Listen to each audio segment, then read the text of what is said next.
الحمد للہ رب العالمین وبہ نستعین وصلی اللہ وسلم علی سید الانبیاء والمرسلین وعلی آلہ واصحابہ اجمعین ومن تبعہم بإحسان الی یوم الدین، اما بعد۔ ہمارے لیے بڑی خوشی اور مسرت کی بات ہے کہ آج ہم ناندیڑ شہر میں ہیں اور ہمارے عزیز محترم زید عمشان حفظہ اللہ، یہ ان کی چپل کی دکان ہے۔ کافی بڑے پیمانے پر الحمدللہ جوتے اور چپل ہیں۔ اس سلسلے میں ایک اللہ سبحانہ و تعالیٰ کی توفیق اور اللہ تعالیٰ کے فضل و کرم سے ایک طے شدہ پروگرام کے تحت ہم یہاں پر حاضر ہوئے کہ جوتے اور چپل سے متعلق جو احکام مسائل ہیں اس پر گفتگو ہو۔ دراصل مجھے جتنا یاد ہے کہ آج سے 10 سال پہلے کی بات ہے کہ کسی مناسبت سے میں نے ایک نشست میں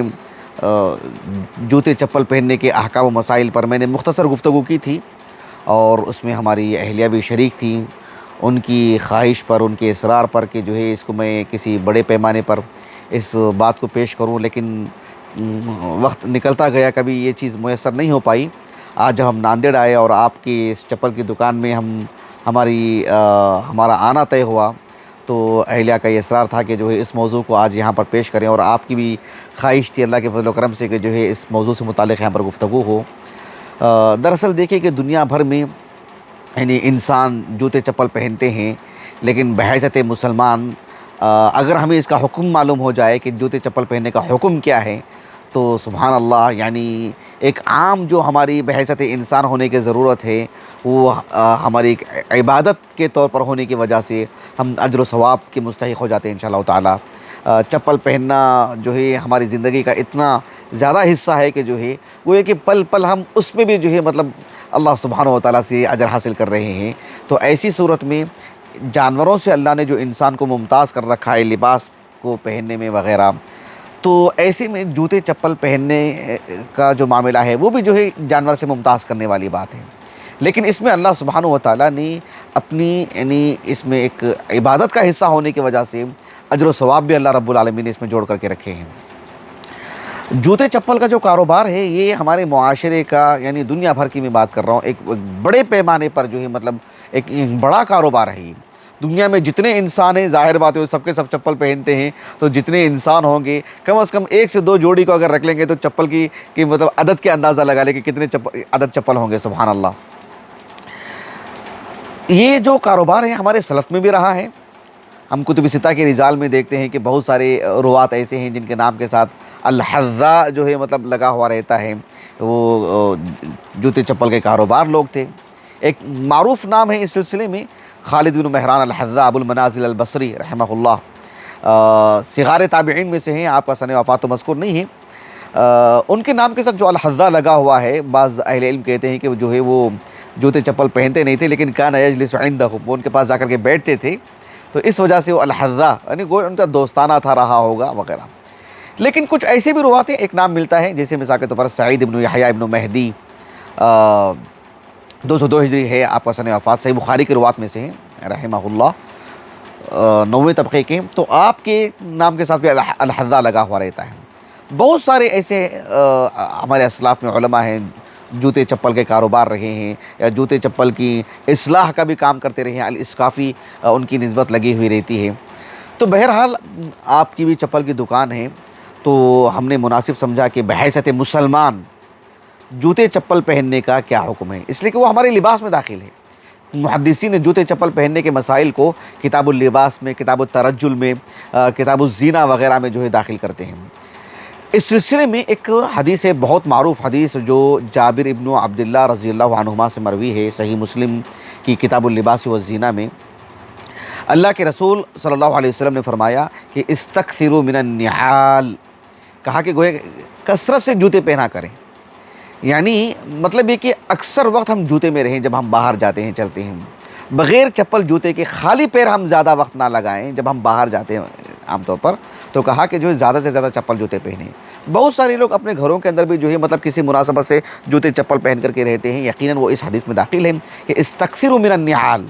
اللہ کے رسول نے کہا صلی اللہ علیہ وسلم فإن الرجل لا يزال راكبا من تعل، ایک شخص جب تک جوتے چپل میں رہتا ہے گویا کہ وہ سواری پر ہے، وہ ایک آدمی جس طرح سے سواری پر رہتا ہے، سواری پر رہنے کی وجہ سے یعنی وہ اس کے پیر پر زیادہ وزن نہیں پڑتا ہے، اس کے پیر کو مطلب کوئی کھردری زمین ہو، کانٹے ہو، کوئی گندگی ہو، ہر طرح سے اس کا پیر سالم رہتا ہے۔ تو اللہ کے رسول نے کہا صلی اللہ علیہ وسلم کہ استکثروا من النعال فإن الرجل لا يزال راكبا من تعل۔ یہ حدیث صحیح مسلم کی ہے۔ امام محی الدین النووی رحمہ اللہ نے اس حدیث کی شرح کرتے ہوئے آپ نے اس حدیث کے جو فوائد بیان کیے ہیں وہ بہت دلچسپ ہیں۔ ایک بات امام نووی رحمہ اللہ نے یہ کہی کہ انہ تشبیہ بالراکب، اللہ کے رسول علیہ السلام نے ہمارے جوتے چپل کو گویا کہ ایک سواری سے تشبیہ دیا۔ اس کی وجہ کیا ہے؟ وجہ یہ ہے کہ جو ہے فی خفۃ المشقۃ علیہ، انسان جو ہے جب جوتے چپل پہن لیتا ہے تو گویا کہ اس کے یعنی پیر میں جو بغیر جوتے چپل کی وجہ سے جو مشقت ہوتی ہے وہ چیز ہلکی ہو جاتی ہے۔ وقلت تعبہ وسلامت رجلہ مما یعرض فی الطریق من خشونۃ وشوک واذن ونحو ذلک۔ امام نووی رحمہ اللہ نے کہا کہ ایک فائدہ یہ ہے کہ جوتے چپل کی وجہ سے گویا کہ وہ سواری پر ہے، وہ چھوٹی ہی صحیح ایک سواری پر ہے، وہ گندگی سے بچ جاتا ہے، کانٹے چبھنے سے بچ جاتا ہے، پتریلی زمین سے آسانی سے نکل جاتا ہے، وغیرہ وغیرہ۔ یہ جو چیز ہے گویا کہ ایک سواری پر جو ہے سوار ہے وہ۔ ایک فائدہ امام نووی رحمہ اللہ نے یہ بھی بتایا، کہا کہ فیہ استحباب الاستظہار فی السفر بالنعال، خصوصی طور پر حالت سفر میں ایک مسافر کو مما یحتاج الیہ المسافر، ایک مسافر دوران سفر میں عام دنوں میں جو چپل جوتے پہنتا ہے، جب سفر میں جا رہا ہے تو ایک مناسب چپل لے، مضبوط چپل لے، عمدہ چپل اختیار کرے، یا کچھ اس طرح سے جسے اس کا پورا پیر ڈھانک دے۔ تو عام طور پر لوگ جس طرح سے جو ہے مطلب عام سفر کے لیے ایک الگ سے جو ہے مطلب جوتے چپل کا انتخاب کرتے ہیں۔ تو یہ بھی ایک فائدہ اس حدیث سے معلوم ہوتا ہے، کیسے اللہ کے رسول نے کہا کہ فإن الرجل لا يزال راكبا من تعل، جب تک وہ جوتے پہنتا ہے گویا کہ وہ سواری پر ہے۔ گویا کہ یہ جو رکوب کا جو لفظ استعمال کیا نا اللہ کے رسول نے صلی اللہ علیہ وسلم الراکب کہہ کر کے، گویا کہ سفر پر دلالت کرنے والا لفظ ہے۔ گویا کہ حالت سفر میں خصوصی طور پر اچھے چپل جوتے کا جو اہتمام کرنا چاہیے، نہیں شرعی نقطہ نظر سے اندازہ لگائیے، ایک استحباب، ایک مستحب عمل ہے یہ۔ تیسری بات امام نووی نے کہا رحمہ اللہ کہ فیہ استحباب وصیۃ الامیر اصحابہ ذالک، اللہ کے رسول علیہ السلام نے بحیثیت امیر، بحیثیت مسلمانوں کے سربراہ، بحیثیت مسلمانوں کے امام، آپ نے یہ وصیت اور تاکیدی فرمان جاری کیا نا، تو کہا کہ جو گھر کا سرپرست ہوتا ہے، جو مطلب کسی کا بھی ایک مسلمانوں کا جو سرپرست ہوتا ہے، وہ بھی اپنے ماتحتوں کو جب یعنی اس کی وصیت کا تاکیدی حکم دے کہ بھی اچھے جوتے چپل پہنے، خصوصی طور پر حالت سفر میں۔ یعنی کتنی گہری باتیں امام نووی نے کہہ دی ہیں رحمہ اللہ۔ تو اللہ کے رسول نے کہا استکثروا من النعال، کثرت سے جو جوتے چپل پہننا چاہیے۔ البتہ کبھی کبھار کسی مناسبت سے اپنے گھر کے آس پاس کے حصے میں، کبھی سفر میں، کبھی جو ہے مطلب بغیر چپل کے بھی آدمی رہتا ہے اور اس میں دیکھنے میں لگتا ہے کہ کوئی بہت بڑے عیب کی بات نہیں ہے، معمولی سی بات ہے، بغیر چپل کے بھی کچھ ٹہل لینا چاہیے، کسی مناسبت سے تو کوئی عیب نہیں، بلکہ ایسا ہونا چاہیے۔ اس سلسلے میں ایک حدیث ہے سنن ابی داؤد کی کتاب اللباس میں، حدیث کافی طویل ہے۔ ابو بردہ رحمہ اللہ، ابو موسیٰ الاشعری رضی اللہ عنہ کے جو فرزند ہیں، وہ کہتے ہیں کہ ایک صحابی فضالہ بن عبید دوسرے صحابی ہیں، ان کے پاس گئے ایک حدیث معلوم کرنے کے لیے۔ بہرحال اس میں بہت ساری باتیں ہیں، اور وہ مصر کے امیر تھے وہ۔ تو فضالہ بن عبید رضی اللہ عنہ جو ہے نا، بغیر چپل کے ان کے پاس آئے تھے ملنے کے لیے۔ تو صحابی نے کہا کہ جو ہے فمالی لا ارا علیک حذاء، کہ آپ بغیر جوتے چپل کے آ گئے ہیں، آپ ایسا کیوں آ گئے آپ ننگے پیر؟ تو فضالہ بن عبید نے کہا رضی اللہ عنہ کہ کان النبی صلی اللہ علیہ وسلم یأمرنا ان نحتفی احیانا، کہ کبھی کبھار بغیر جوتے چپل کے بھی ہم چلیں پھریں، اس کا حکم اللہ کے رسول نے ہمیں دیا صلی اللہ علیہ وسلم۔ جہاں کسی طور پر ضرر نہ ہو، یعنی شیخ الاسلام نے تیمیہ رحمہ اللہ نے بھی اس جانب لکھا ہے کہ جہاں مطلب ضرر نہ ہو، پیر کو کوئی تکلیف نہ ہو، ہلکے پھلکے انداز میں ہو، جیسے لوگ گھروں کے باہر جا کر کے لوگوں سے مل کے آ جاتے ہیں، کوئی بلا رہے ہیں، باہر کھڑے ہو گئے، تو اس اعتبار سے بغیر چپل کی کسی مناسبت سے جو جانا کبھی کبھار، اس میں کوئی عیب کی بات نہیں ہے۔ یہ بھی شرعی نقطہ نظر سے ہمیں بات مل رہی ہے، اندازہ لگائیے، اس میں بھی عبادت، اس میں بھی اجر مل رہا ہے۔ یعنی ہم چپل پہن رہے ہیں مستقل، وہ بھی اجر و ثواب، کسی مناسبت سے چپل کے بغیر جو ہے مطلب ٹہل رہے ہیں، اس میں بھی اجر و ثواب۔ یعنی اندازہ لگائیے کہ محرومی ہے کہاں ہمارے لیے، کتنی بڑی بات ہے، سبحان اللہ۔ اللہ پر ایمان لانے کی وجہ سے ہمارے چپل پہنتے ہیں بحیثیت انسان تب بھی اجر و ثواب، نہیں پہنتے ہیں تب بھی کتنی بڑی بات ہے، سبحان اللہ، کسی مناسبت سے نہ پہنتے ہوں۔ دیکھو چپل تو ہر انسان پہنتا ہے، لیکن بس ہمارے اندر اتنا شعور ہو، نیتیں درست ہوں، احتساباً پہنتے ہوں۔ ابھی احتساباً پر گفتگو ہوئی نا، احتساباً پہنتے ہوں تو دیکھو ہمارا چپل پہننا بھی ان سے ممتاز کر دے رہا ہے، چپل پہننے بھی ہم ان سے ممتاز ہیں کہ ہم اس میں بھی اجر حاصل کر رہے ہیں، صرف نماز پڑھنے کے لیے نہیں، ہم نماز پڑھنے کے لیے جو چپل پہن کے جا رہے ہیں پھر چپل پہن کے آ رہے ہیں، اس میں بھی اجر و ثواب ہی میں مستقل ایک، یہ چھوٹی بات ہے یہ، اللہ اکبر، یہ حقیقت میں بہت بڑی بات ہے۔ یہاں ایک دلچسپ بات یہ ہے کہ جو ہم جوتے چپل پہنتے ہیں اس میں ضروری نہیں کہ ہم سیدھے سادے چپل، ہاں یقین سادگی ہونی چاہیے، سادگی اختیار کرنا چاہیے، سادگی ایک مومن کا جو مطلب ایک اس کی زینت ہے وہ،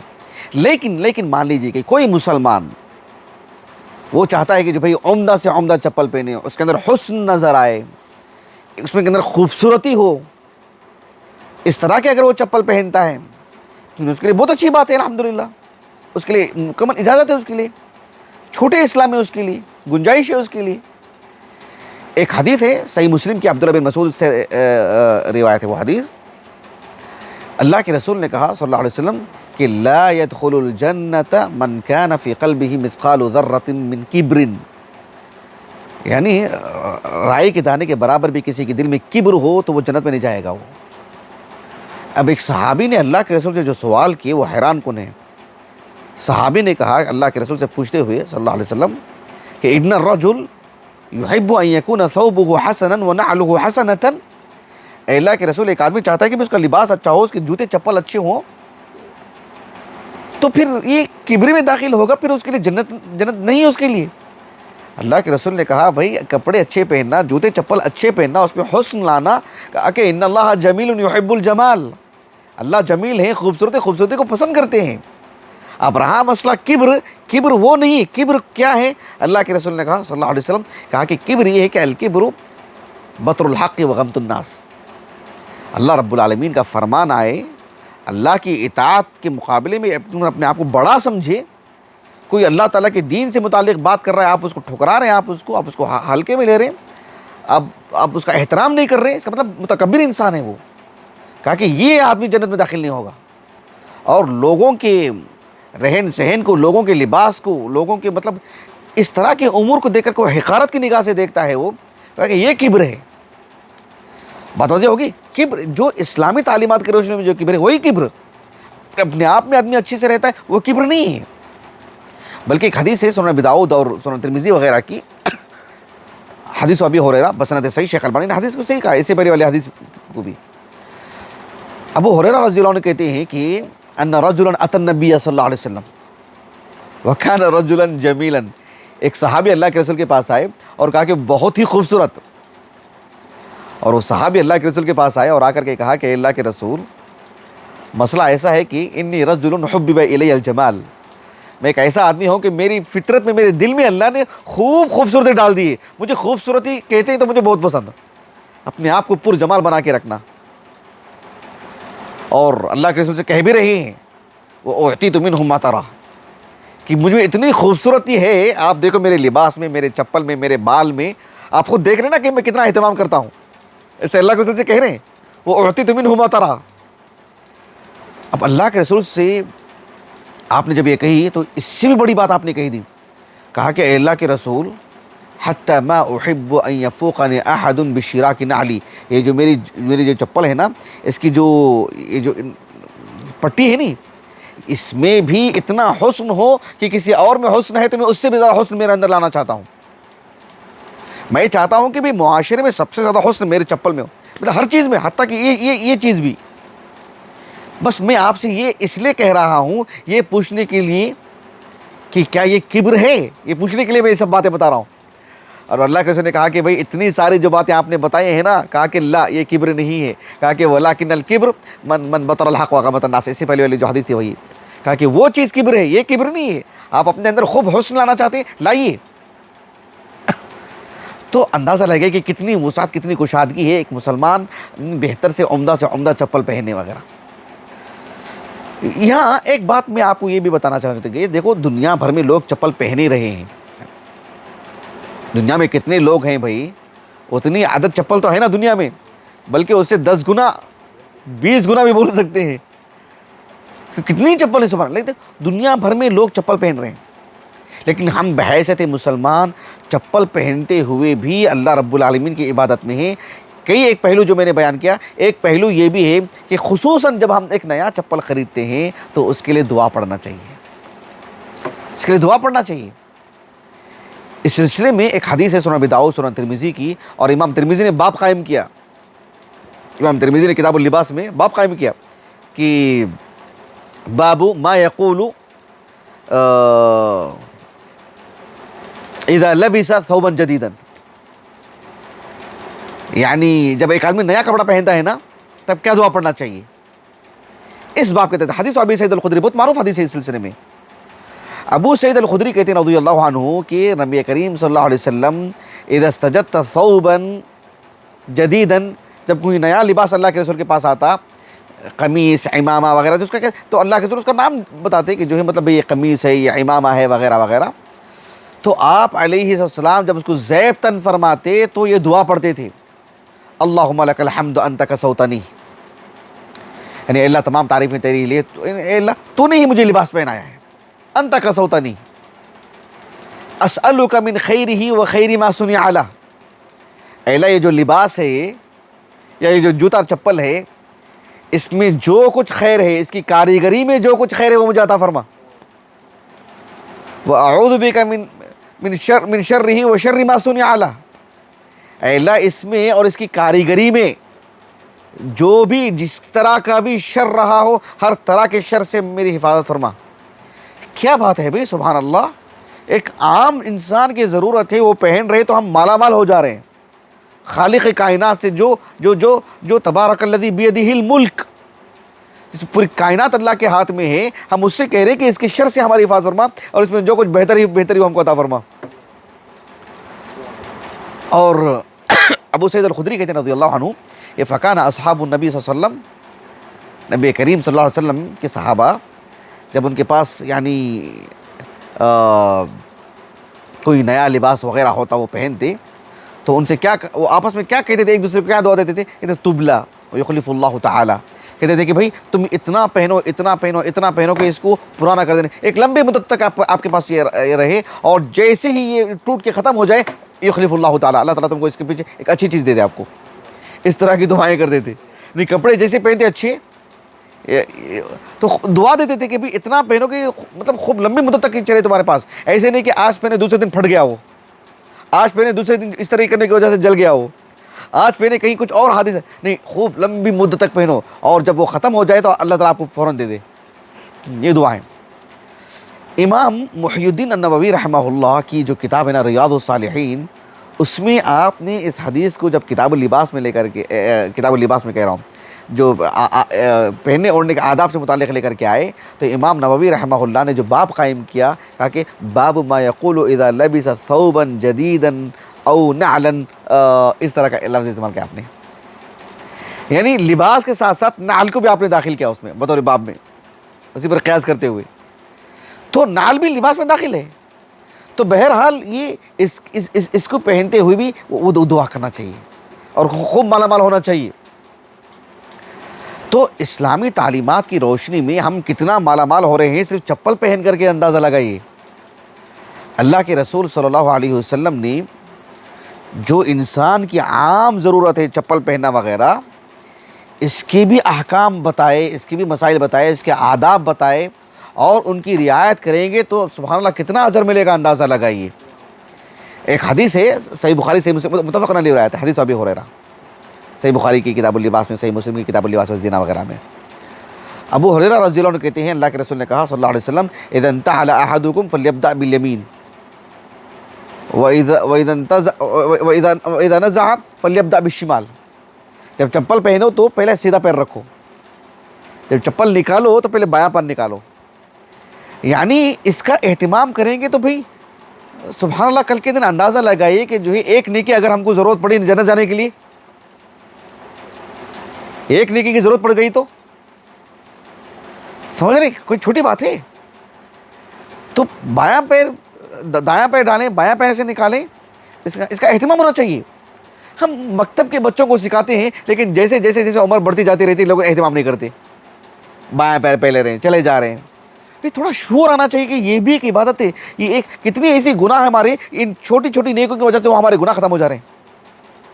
یہ چھوٹی چھوٹی نیکیوں کا مطلب یہ ہوا کہ ہمارے پاس کتنی قدردانی ہے, کتنی قدر ہے اللہ کے شریعت, اللہ کی باتوں کی, کہ ہم چھوٹی چھوٹی باتوں کا اہتمام کر رہے ہیں. اللہ کو یہ ادا کتنی پسند آئے گی, اس کا اہتمام ہونا چاہیے. آپ تصور کیجئے کہ اسلامی تعلیمات کی روشنی میں اتنی گہری باتیں بتائی گئی ہیں. اللہ کے رسول نے کہا صلی اللہ علیہ وسلم, سنن ابی داؤد کی حدیث ہے کتاب اللباس کی, آپ صلی اللہ علیہ وسلم نے فرمایا کہ جو ہم جوتا پہنتے ہیں نا, ہم جو جوتا پہنتے ہیں نہیں, ابو ہریرہ رضی اللہ عنہ, نہیں جابر رضی اللہ عنہ, جابر رضی اللہ عنہ نے کہا کہ نہى النبی صلی اللہ علیہ وسلم ان ينتعل الرجل قائما, کہ کھڑے ہو کر کے جوتے پہننے سے منع کیا اللہ کے رسول نے. اس لیے کہ بھی کھڑے ہو کر کے جوتے پہنیں گے تو ہو سکتا ہے آدمی گر جائے, پیر سنبھل نہ پائے, یا جو ہے ایک آدمی ایک پیر پر کھڑا ہوا ہے دوسرے پیر کا جوتا پہن رہا ہے, ہو سکتا ہے گر جائے, یا ہو سکتا ہے پیر لڑکھڑا جائے اس کا, یا کہ نہیں. سبحان اللہ, کہا کہ بیٹھ کر کے جوتا پہنے. حالانکہ وہ واجبی عمل نہیں ہے جیسے کہ اہل علم کہتے ہیں کہ ایک مستحب عمل ہے, لیکن اندازہ لگائیے کہ شریعت کہاں تک ہماری رہنمائی کر رہی ہے. انسان کی ایک جو عام ضرورت ہے, ایک ہلکی پھلکی چیز ہے, شریعت وہاں پر بھی آ کر کے رہنمائی کر رہی ہے, اور اگر کوئی اس کی رعایت کر رہا ہے تو اجر و ثواب. ہو سکتا ہے ایک آدمی کھڑے ہو کر کے جوتے نہیں پہن رہا ہے, بیٹھ کر کے پہن لے رہا ہے, لیکن ایک آدمی یہ کہہ رہا ہے کہ بھائی کھڑے ہو کر کے نہیں, بیٹھ کر کے پہننے نبی نے ہمیں منع کیا کھڑے ہو کر کے پہننے میں, اس لیے میں بیٹھ کے پہن رہا ہوں. اللہ اکبر, کتنا مطیع فرمانبردار انسان ہے وہ, کتنا نیک انسان ہے وہ, کتنا صالح آدمی ہے وہ, کتنا موفق انسان ہے وہ, کتنا خیر اور بھلائی میں ہے وہ. یہ چیز بڑی اہمیت کی حامل ہے. اللہ کے رسول صلی اللہ علیہ وسلم کی ایک حدیث ہے اسی باب کی, صحیح مسلم وغیرہ کی, صحیح بخاری صحیح مسلم دونوں کی حدیث ہے, اور صحیح بخاری میں الگ صحابی سے ہے, صحیح مسلم میں الگ صحابی سے, متعدد صحابہ سے حدیث مروی ہے. اللہ کے رسول نے کہا صلی اللہ علیہ وسلم کہ لا یمشی احدکم فی نعل واحدہ, ایک چپل میں نہ چلیں, فلیحفیہما جمیعا او لینعلہما جمیعا, یعنی ایک چپل پہن کے نہیں چلنا چاہیے. اب اس میں کیا حکمتیں ہیں؟ یقیناً اپنی جگہ پر سب سے پہلی بات نبی کی فرمانبرداری. نبی نے کہا, اہل علم نے حالانکہ اس کی حکمتیں بتائیں کہ بھئی ایک پیر عدل ہونا چاہیے, اسلام کا نظام میں عدل ہے, اسلامی تعلیمات میں عدل ہے. ایک پیر میں چپل ہے, دوسرے پیر میں چپل نہیں تو. اب اہل علم نے ہر پہلو سے بتایا اس کو کہ جو ہے مطلب ایک ہاتھ میں کوئی مطلب دستانہ پہنا ہوا ہے تو دوسرے ہاتھ میں بھی پہن لے, ایک ہاتھ میں پہن کر کے نہ رکھیں. بلکہ امام ابن عبد البر رحمہ اللہ کے حوالے سے میں نے پڑھا تھا بہت پہلے کہ جو امام ابن عبد البر رحمہ اللہ نے کہا کہ خاتون اگر ایک ہاتھ میں مہندی لگاتی ہے, ایک پیر میں مہندی لگاتی ہے تو دوسرے پیر میں بھی لگا لے. مطلب یہ کہ یہ ایک اسلامی تعلیمات کا جو خلاصہ جو عدل ہے نا, کہ اس کا تقاضا ہے کہ تو ایک عیب کی بھی بات ہے, اور آدمی صحیح سے چل نہیں پائے گا, ایک میں چپل ایک میں نہیں ہے. حتیٰ کہ اہل علم نے تنبیہ کی ہے کہ ایک چپل یہاں رکھا ہوا ہے, اس کی جو جوڑی وہاں رکھی ہوئی ہے, جیسے ایک آدمی چپل پہن لیا, 2 قدم چلا گیا اور وہاں جا کر کے دوسرا چپل پہن لیا. کہا کہ نہیں, اس چپل کو لے کر کے آئے اور ایک ساتھ 2 چپل پہنے, وہاں جا کر کے نہ پہنے. اب شیخ عبدالعزیز بن باز رحمہ اللہ کا میں نے کلام جو بہت پہلے میں نے انٹرنیٹ سے پڑھا تھا, اب بالضبط کسی کتاب سے مجھے علم نہیں ہے, انٹرنیٹ سے پڑھا تھا. پہلے جو ہماری معلوماتیں عام طور پر جو ہم انٹرنیٹ سے پڑھ لیتے تھے, ارشیف وغیرہ میں, ارشیف ملتقى الحدیث, اس میں غالباً میں نے پڑھا تھا کہ شیخ عبدالعزیز بن باز رحمہ اللہ سے جو مطلب کسی نے کہا کہ بھئی ایک چپل میرا ادھر ہے, ایک چپل میرا ادھر ہے, تو کیا ہم یہاں پہن کر کے وہاں چلے جا سکتے ہیں؟ شیخ عبدالعزیز بن باز رحمہ اللہ نے کہا کہ بھئی ایک قدم میں بھی کیوں نافرمانی کرتے ہو نبی کی, ایک چپل ادھر لے کے چلے جائیے نا اور ملا کر کے پہن لیجیے نا.